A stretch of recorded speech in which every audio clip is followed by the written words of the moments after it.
Les amis, regardez-moi ça. C'est pas ouf. Ça vaut le coup de se lever tôt ce matin. Punaise. C'est tellement beau. Et les routes. Les routes. Seconde. Oh. Gaz. Oh.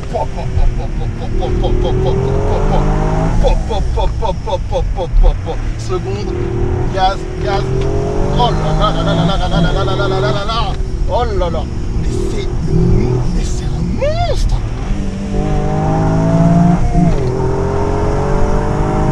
Gros frein. Oh là.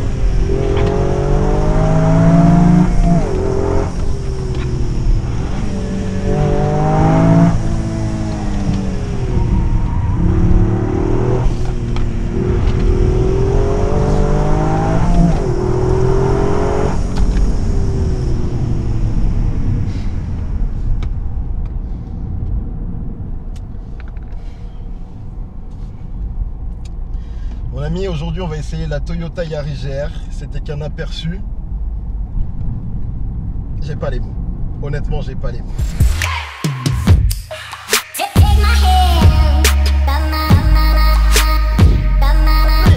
Qu'est-ce que j'ai bien fait de venir dans la montagne? C'est presque un rêve éveillé.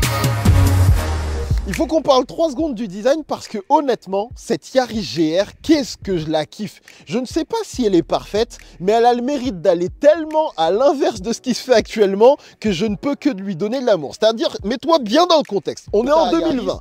Les constructeurs essayent de rentabiliser. De l'autre côté, tu as l'Europe qui dit « Eh les gars, calmez-vous sur les sportives ». Et eux, ils disent « Eh, nous, on n'a pas le temps. On va faire une voiture 3 portes parce que c'est beaucoup mieux pour notre version WRC. » Et en plus, vous savez quoi? On va lui donner une véritable identité alors qu'elle est extrêmement compacte. C'est que de base, si on parle d'une Toyota Yaris, tu sais, tu devrais te dire, tu la mettrais à côté de quoi? Une Clio RS? Une Peugeot 208? Mais regarde-moi la gueule de cette voiture! C'est pas du tout le même niveau. Parce que sur la face avant, ils y sont allés avec violence. Il y a l'identité japonaise, il y a ces petits feux qui donnent une identité bien spécifique.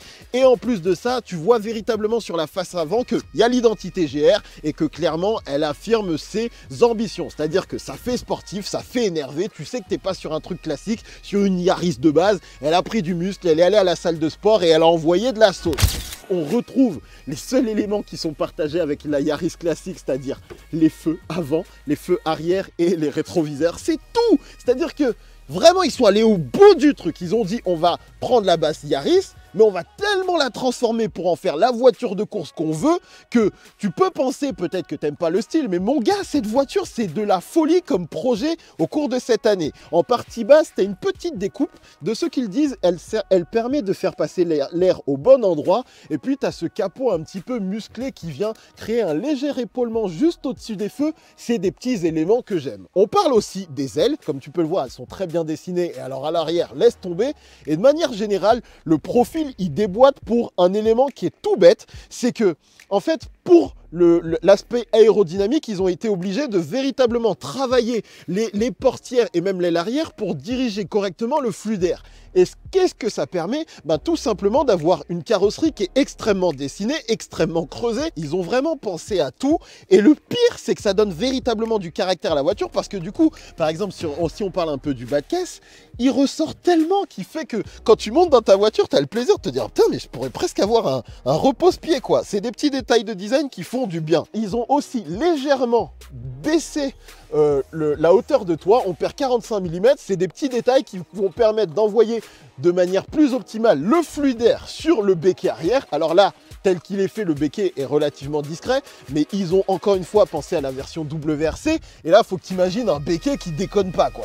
Un aileron immense qui va aider l'appui aérodynamique. Donc, ils ont optimisé le toit pour ça et ça fait que tu as vraiment une voiture qui est pensée pour le rallye et qui du coup dans sa version de route est déjà extrêmement jolie. Et puis ça, c'est l'élément qui déboîte.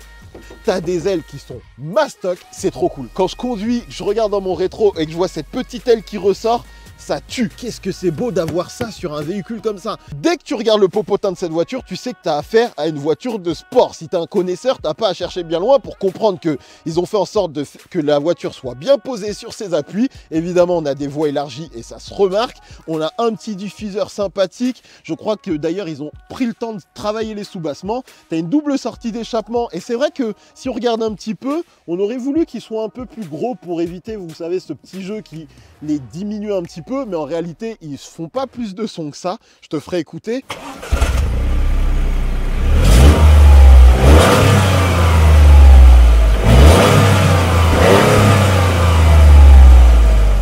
Et dans l'ensemble, je vais pas te mentir, je l'aime beaucoup. Ça fait 1 jour et demi, je crois, que je passe du temps avec cette Yaris GR.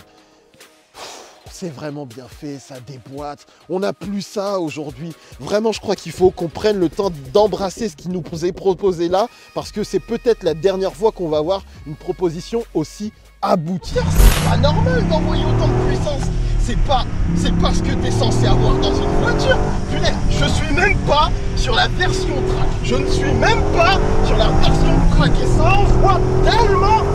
Et juste un petit élément pratique concernant l'aileron, je sais que certains disent ça aurait été pas mal qu'ils nous mettent un truc un petit peu plus marqué. En réalité, moi j'ai pas spécialement envie d'avoir une voiture qui soit trop exubérante non plus. Et juste comme ça permet d'avoir une voiture que tu peux facilement utiliser au quotidien. Là où par exemple tu sais sur une Civic Type R c'est excessif, tout le monde la remarque. Là c'est juste ce qu'il faut, tout est dans la bonne mesure pour que on sache que c'est une sportive, mais que elle puisse être utilisée au quotidien sans trop en faire. Et ça fait plaisir. Yaris GR. Mais il faut que je fasse quelque chose. Il va falloir que je fasse des vidéos YouTube tous les jours parce que ce que vous avez créé là, c'est incroyable. C'est l'amour de l'automobile. Il y a tellement de trucs à dire sur la voiture que j'ai failli oublier de te parler d'un élément qui a quand même son importance, bien évidemment, les pneumatiques et les jantes, parce qu'on est sur du 18 pouces avec, à savoir, une version déjà allégée ici, mais il existe également un track pack qui va te permettre d'avoir des jantes encore plus allégées avec des pneumatiques Michelin Pilot Sport 4S. Sur cette version classique, entre guillemets, tu as du Dunlop SP Sport Max, jantes 18 pouces. Et en vrai, ce dont je veux véritablement te parler, c'est surtout ce qu'il y a derrière les jantes, les disques de frein. À l'avant, on est sur du 357 mm. Surtout que on a des étriers à 4 pistons, c'est costaud, ça envoie du lourd et je te le dis tout de suite, ça freine plutôt pas mal. Le petit détail qu'on a pu noter, Jordan, tu peux leur montrer, c'est... aïe, c'est chaud. C'est les étriers qui sont pas du tout décorés, ils sont dans une finition assez basique. On aurait bien voulu un petit badge GR. J'arrive pas à savoir si c'est simplement parce que c'est notre version qui est une version potentiellement de test ou si c'est clairement comme ça que vous les aurez sur vos versions finales. J'ai pas la réponse à cet instant précis. On peut également se demander combien ça coûterait de changer ces disques de frein parce que ça doit peut-être envoyer un petit billet, mais le plaisir est là et comme tu peux le voir, ils n'ont pas fait les choses à moitié. C'est tout ce qu'on peut leur demander. Je sais que certains d'entre vous, bizarrement, veulent voir le moteur. Enfin, bizarrement, je comprends, vous êtes des petits mécaniciens, vous vous y connaissez un peu. Et il faut qu'on en parle de ce moteur parce qu'il est incroyable. C'est un moteur à 3 cylindres de 260 chevaux qui envoie tellement que j'ai envie de lui faire des câlins. D'ailleurs, il me donne un peu de chaleur, ça fait plaisir. Croyez-moi que ce moteur, il ne faut pas le sous-estimer. C'est impressionnant de développer autant de puissance dans cette voiture et surtout, Toyota a bien fait les choses parce que tu vois ce petit capot, il est en aluminium. Le toit est en carbone, les portes sont en aluminium et le haillon à l'arrière est en aluminium aussi. Ce qui fait que, globalement, ils ont réussi, avec ce changement de matériaux, à gagner 24 kilos. Et c'est pas tout, ils ont optimisé cette voiture juste comme il se doit parce qu'ils ont déplacé la batterie dans le coffre pour améliorer la répartition des masses et également pour laisser un peu plus de place au filtre à air parce qu'il faut que ça respire correctement. Et donc on va aller voir cette petite batterie avec ce petit haillon en aluminium. Écoute, tu vois, ça sonne creux et regarde, note que c'est pensé pour se bloquer parfaitement et tu trouves donc la batterie. Et comme tu peux le voir, forcément, en plus, il y a la transmission 4 roues motrices qui fait que tu perds encore un peu de volume. Il faut qu'on parle 3 secondes d'un petit élément qui est impressionnant. Essaye de deviner le volume de coffre. Je te laisse 2 secondes. On est à 174 litres. c'est un petit peu compliqué, effectivement. Il y a quand même de quoi mettre quelques affaires pour partir en road trip. Il ne faut pas trop en demander, cette voiture est pensée pour le plaisir. D'ailleurs, je vais en parler tout de suite. Un des petits trucs que j'ai remarqué, c'est qu'en termes d'autonomie, on a un réservoir de 50 litres. Mais comment te dire, honnêtement, si tu es sur une route énervée et que tu roules énervé, si tu fais plus de 300 bornes, c'est que tu es chaud. Non, mais en gros, c'est très creux. C'est très creux et quand tu prends la porte en main, tu sens que c'est léger. C'est les petits détails qui font la différence. Et le poids assez contenu de cette voiture, parce que j'ai failli oublier de te le dire, on est à 1280 kg, 260 chevaux, c'est du sérieux, ça envoie de la sauce. Et du coup, autant te dire que j'ai pas du tout l'impression qu'il n'y a que 260 chevaux dans cette voiture. On s'envoie, mais c'est pas pour tout de suite, il faut qu'on aille à l'intérieur. On parle 3 secondes de l'intérieur parce que tu vas y passer du temps, mon ami, et t'y faire plaisir. Il faut savoir que, globalement, tu es sur un intérieur de Yaris. Techniquement, tout est pareil, à 2-3 détails, évidemment, qui vont te permettre d'avoir une voiture un peu plus sportive. Le volant est, si mes souvenirs sont bons, spécifique, avec un petit peu de moussage dans le cerceau, il est vraiment agréable à prendre en main. Par contre, les petits boutons qui vont te permettre de gérer tout le multimédia, les systèmes de la voiture, ça aurait pu être optimisé en termes d'ergonomie, mais technologiquement parlant, la voiture est vraiment bien faite. Il faut qu'on note que ce levier de vitesse, moi je l'aime beaucoup, les débattements sont courts, ça enclenche bien, et franchement j'ai pas fait d'erreur de passage de rapport et ça fait plaisir. Et autre point que j'aime beaucoup, c'est ce petit bouton qui te permet de changer les modes. C'est là où tu vois que Toyota a vraiment pensé sa voiture de manière à faire plaisir aux sportifs. Si tu vas à gauche, tu vas te mettre en mode sport, tu seras en 70 à l'arrière, 30 à l'avant. Si tu te mets sur le mode track, tu es en 50-50. Et si tu appuies un petit coup, tu es en mode normal, 60 à l'avant, 40 à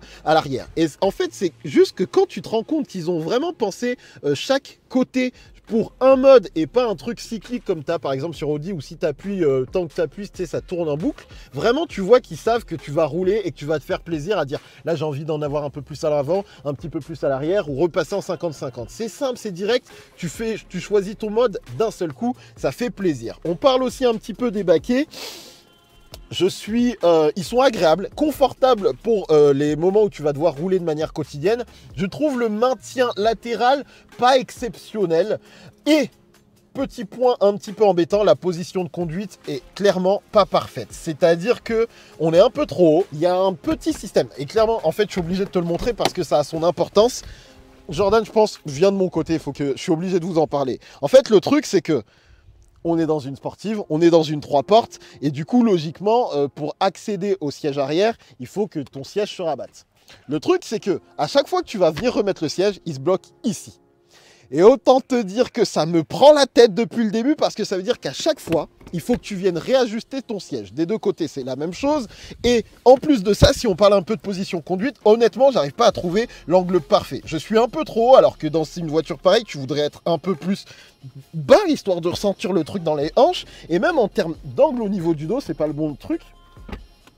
Tu vois, déjà, il verrouille pas forcément parfaitement et j'arrive pas à trouver l'angle où je me sens bien positionné. Et regarde, je suis vraiment, là je suis au plus bas et je suis encore assez haut à mon goût.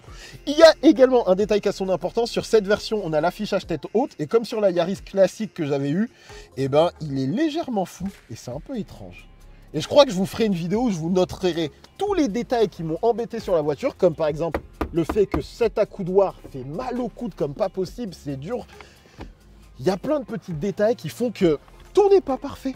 Mais quand tu commences à conduire de manière énervée, ça fait plaisir comme pas possible. Et là, ça y est, c'est le moment. On va les rouler parce que j'ai envie de faire que ça. C'est incroyable ce qui se passe, les amis. En vrai, c'est que ça. C'est qu'une histoire de partager avec vous le plaisir que vous allez prendre dans cette voiture parce que c'est clairement ce qu'il fallait qu'il existe aujourd'hui.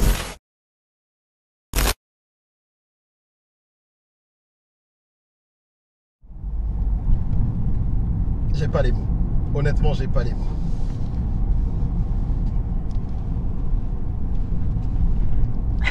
Moi non plus, je sais pas.